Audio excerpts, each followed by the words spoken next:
It's been a long road getting from there to here. It's been a long time. When you reached out, you offered to share the real story of why the series was called Enterprise. Would you care to elaborate on that? Oh yeah. I guess I can't get fired anymore, can I?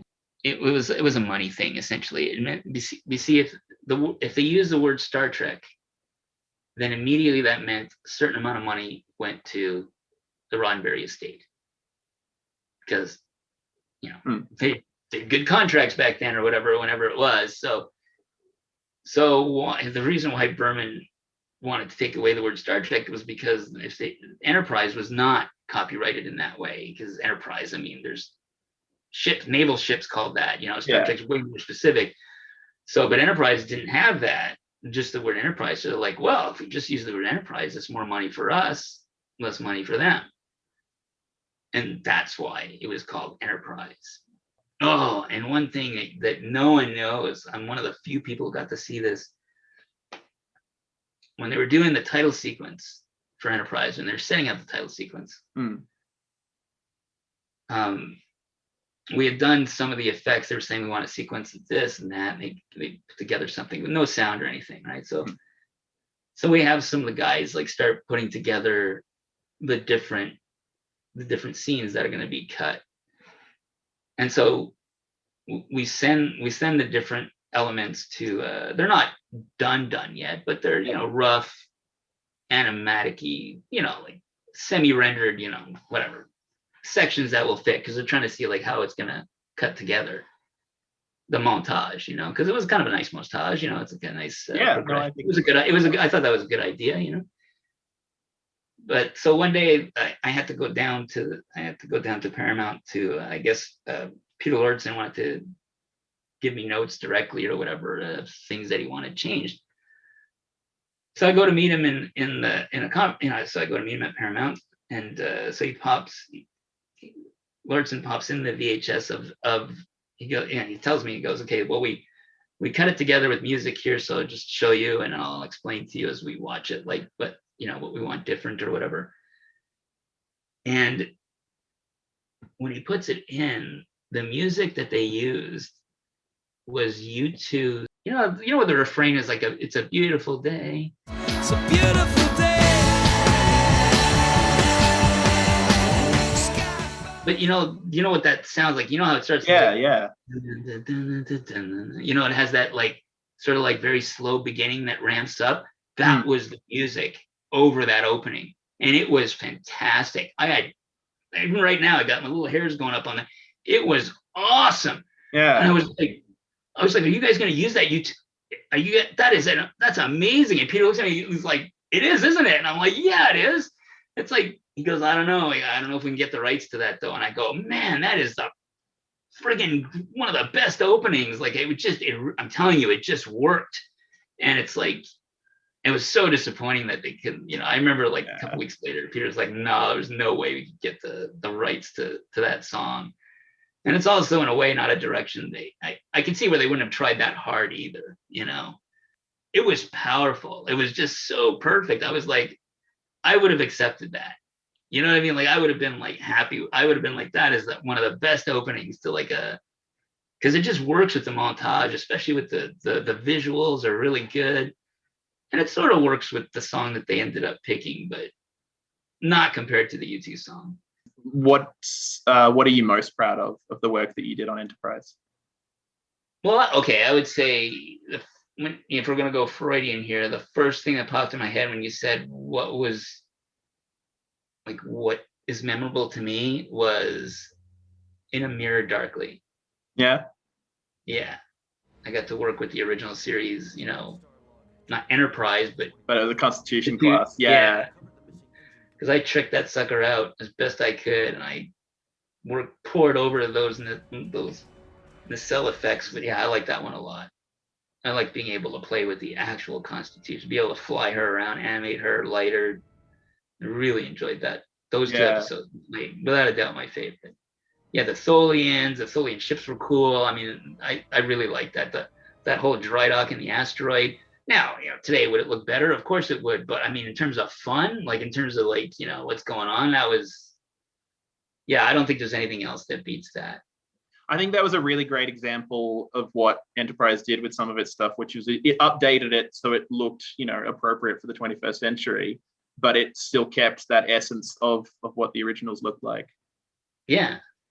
Yeah, it's true. They didn't change it. We just made it work somehow. No one, we didn't get any letters saying, what the hell was that stupid original series ship doing there? It looked like shit. No, as far as I know, nobody said that. Yeah, I think it looks really good.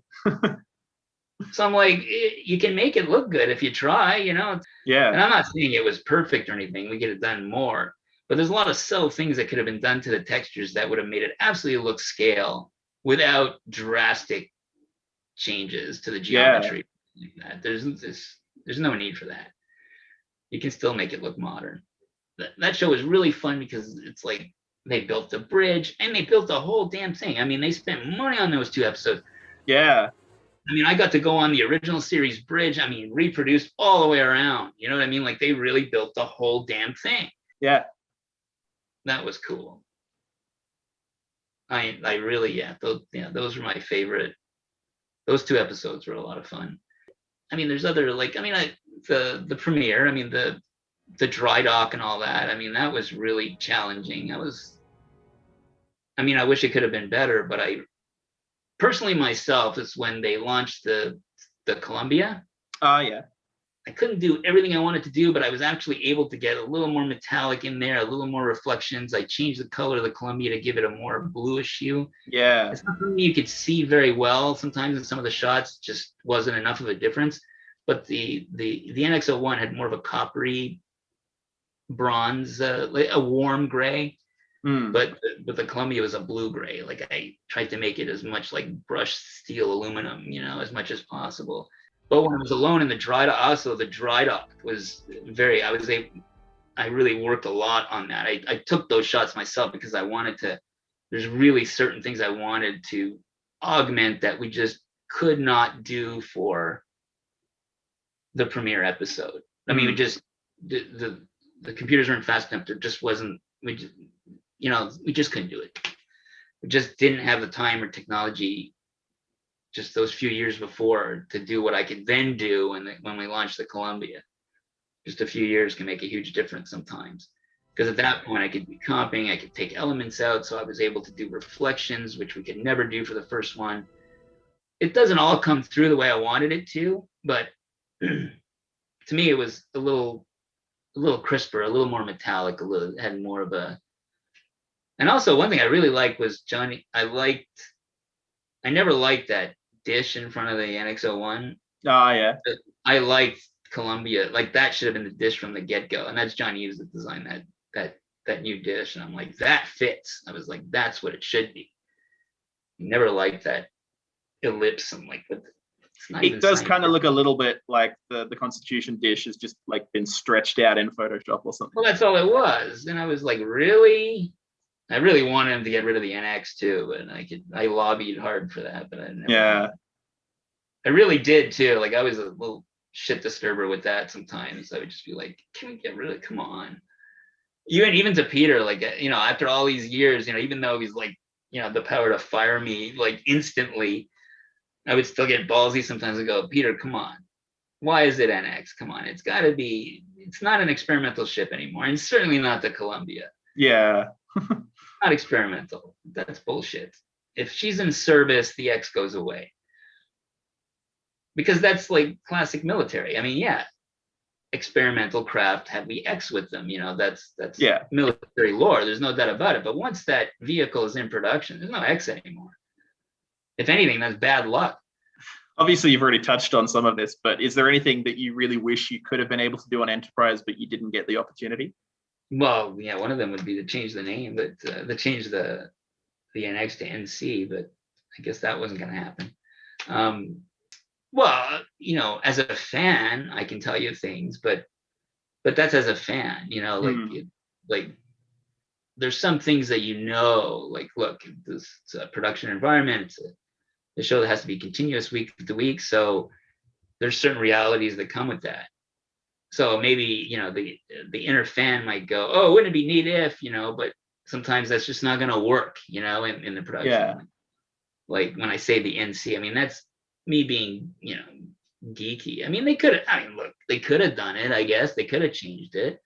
But that means that if they do that, they're going to have to spend more money. Why? Because they can't use stock shots anymore. All of a sudden, all the shots that, that's an issue with them. It's like, that's why if once something was done and they've done like generic, right to left, left to right, turning shots, they want to be able to use those over and over, because to them, every shot they have to do is new is more money. Yeah. So you're like, well, it's too bad, but it makes sense budgetarily, like they're not going to screw with it. Yeah. Like at one point they'd asked me, I was surprised by this because I'm not part of the art department, and usually the ship designs usually go through the art department. We're given some leeway sometimes. Sometimes they're like, we don't have time, just do it. Yeah. But I was surprised that Peter Lortzen actually came to me and asked me, and I was a bit surprised by this, which was kind of nice because it was like, it was like I would never expect them to come like get on the phone and talk to me, because usually it would go through the other guy or whatever. It's just, I don't know. It meant something to me that he actually made a personal call to me. It would be like getting a call from, Berman or something, like a person, Oh, yeah. it's like, whoa, okay. He took notice, but he actually called me up and said, Rob, for the episodes we're talking about, for the ISS Enterprise, for the Mirror Universe, he asked me to come up with like a paint job for the NX-01, like a paint job for the ISS Enterprise. I did one and it was summarily rejected, but at least I appreciated the call. Yeah. I was kind of bummed that he never called me back. Like, in other words, like I sent in my examples and I just never heard back. And then one day from the art department, we just get, this is what it looks like. Yeah. I was like, oh, okay, I guess they didn't want to go with what I had.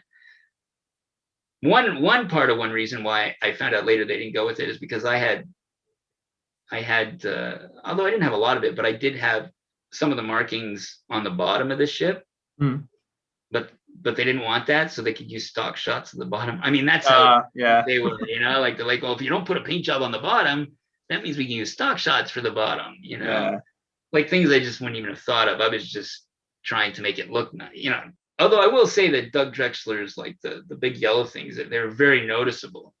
My stuff was not as noticeable, but however, I never got any notes. Certainly if they would have came back and said, can you do something more elaborate, on the top, I would have done it, but they just, I mean, I only submitted one thing, usually it's back and forth, when you're designing something, notes, change this, change that, and then you get it to where you want it to be.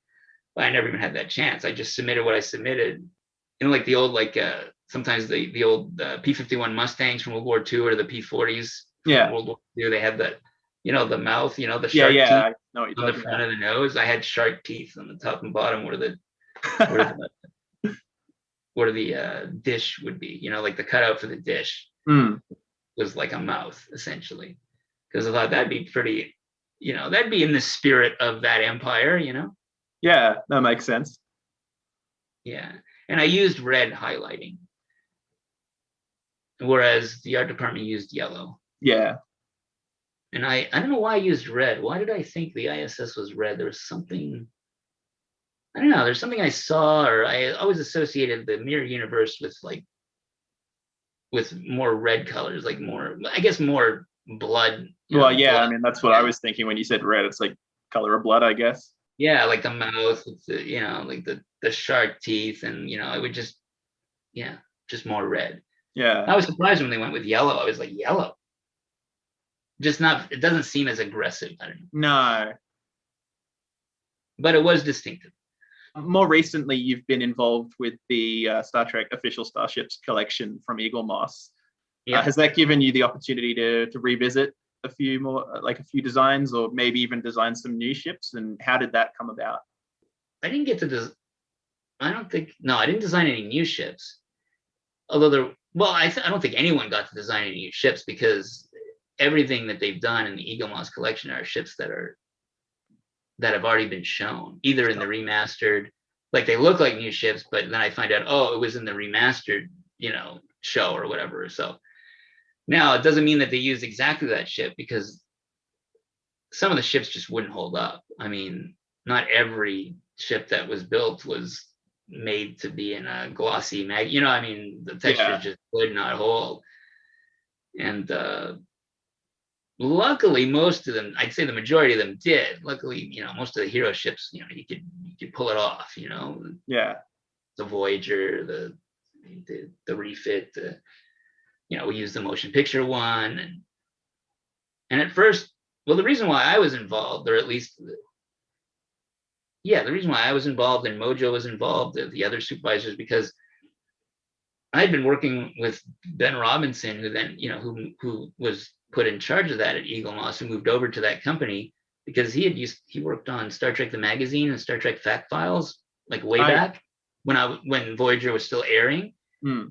And he had called over, and I would always say yes. If he said, I would, I need this or whatever, I could give you a few $100 or whatever it was, like they could, and I say, sure, I'll do it, so I became kind of like, I would always say yes. I would be like, I need orthographics of this ship for the Fact Files, or I need this for the other one that I just blanked out on. But anyway, and so over the years, I just, me and Ben would be talking regularly, so when you move over to the Eagle Moss company and they started doing that, well, obviously he's gonna ask the guys that have the assets to do all the ships that we know are done, which is obviously the cheapest for them. They don't have to pay for a new ship. And then as things progressed, sometimes I didn't have time. Sometimes Mojo didn't have time. So they brought in like a couple other guys that were really good at building stuff, Fabio and Ed Giddings. And those guys are good. They're good model builders. I mean, definitely good. And they were cheaper than us. So Ben's not stupid. So slowly, it's like we were kind of phased out, which is no hard feelings. I mean, it's just the way it is. And also, oftentimes, I didn't care enough about a design, or I just didn't, knowing how much they were going to pay me, I was like, it's not worth it. It's for my time, for a ship that I don't give a shit about. But there were a few ships where I absolutely demanded. I mean, you can't demand anything from them, but I said to Ben, please let me do these ships. Yeah. And the ones that I wanted to do that had to be done from scratch. And I'm not talking about just like revamping like the Rhode Island or something. Obviously I was like, Ben, at least don't have anybody else do one of my ships, like something that I did at least, like the Nebula class or the Rhode Island, like I'm like, and which he didn't. I mean, when it was like my ship or a ship that I had worked on, I usually did that issue. But the two that I asked respectfully to do, which I was granted, was the Vulcan to Planet Hath and the Vulcan long range shuttle. Mostly because the long range shuttle is the motion picture, and I just wanted to do it right. Like I wanted to go to town on it, because I kind of felt, just knowing who I am, I'm gonna get everything possible right. Like I put way more into it than I got paid for. I mean, I went way above and beyond, but I already knew before. Like but I wanted to. I didn't care what they were going to pay me. I just wanted it to be good. Like I wanted it to be as accurate as possible. Yeah. And so I think colors might be. It was tough on the colors, but I did the best compromise I could between the different. There's not a lot of reference for that model because it got swiped. It got stolen early on. Oh, really? Well, there's not a lot of pictures of the model. I was like, why are there so few pictures of this? But the ones I did find, and that Ben had a few really good ones, and I was like, oh, this is great, because there's all these little like details. It took a while. It's surprising. It doesn't look like there's a lot there, but there is actually a lot there that has to be right, like the right angles. And it's a very interesting ship. And very well, Probert really thought it out well. Like I like it. I mean, I like that Vulcan sled and the shuttle. But it was like building two ships, because the shuttle itself had tons of details. Well, yeah. You got the little sled that's got tons of details. It's like two ships for the price of one. And the other one was the Vulcan lander from First Contact. Oh yeah. At the end of the film, the big, something of a crucial ship in Star Trek history. Yeah, I mean, you only see it once, but I was like, and that was like, and it's organic. I mean, there's no straight lines on that thing. I mean, and that's why I wanted to do it, because I knew that because it was organic, I was going to have to really not test myself, but I mean, it was not going to be, and I was going to learn something from it, I guess. Is my goal. Yeah. Like building it, I knew that I was going to, I was going to have fun doing it, and it was also going to help me expand the skills. I'd say the only downside to that ship, it just had no markings, which is kind of. That's a point, yeah. It has no markings, so it's kind of weird. Like in that sense, it's like, oh, it's got no markings. It's like I said, it's very organic. It's one of the most unique ships. Without it, like, there's no other. I mean, the Vulcan ships already, like in Enterprise, really took on a unique look as well. I mean, I quite like the Vulcan designs in Enterprise. Yeah, which is based off of, starting certainly from that, because Johnny designed that. Johnny's designed the Vulcan ships in Enterprise, so it makes sense. So he brought in a lot of the same, like kind of like organic patterns running through it, like through the hull and things like that. Thanks so much for reaching out. I really appreciate you giving up your time to do this. Oh, no problem. My pleasure. It was fun. It was fun to talk about this. If you enjoyed this video, why not give it a like? Maybe share it with a friend or an enemy. Either way, be sure to subscribe and turn on notifications to see more content here on Channel 73.